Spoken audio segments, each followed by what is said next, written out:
So the next one's current discourse on this issue has centred on protecting the rights of children to experience education in a safe and consistent environment.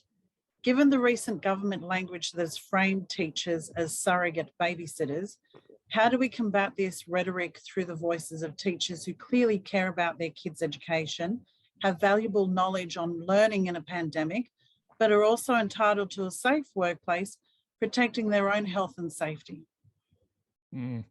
This is an interesting one, Elizabeth, that I've had a lot of comments coming to me over the last few days on. I think a big part of this is this really reframing what's at stake here. So one of the things I haven't heard a lot, a point I try and keep making, is we're going to have kids coming home in the next few weeks if we return to face-to-face learning, guaranteed. The part of it we're not going to really like, beyond them getting sick and teachers being sick and so forth, is the random nature of those calls that parents will get.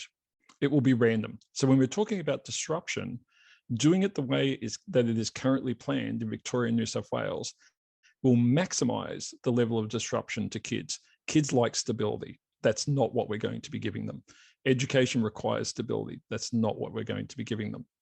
So if you want stability and you want to maximize kids' education, then and maximize the safety of everyone involved, then a short delay while we get some of these required interventions in place will be really valuable. And it doesn't, you hear people talk about, I'm not doing another year of homeschooling. I'm thinking, I don't want to do that either.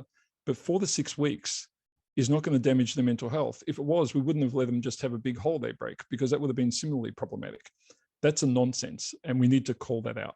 I think we also need to be really careful that we're making the point that, teachers, like anyone in the other workforces that we have been caring for in various ways, require us to stand up for them. I mean, every 5 seconds at the moment, a health service worker is referred to as a hero. I have no particular objection to that, but I'm not hearing that about teachers.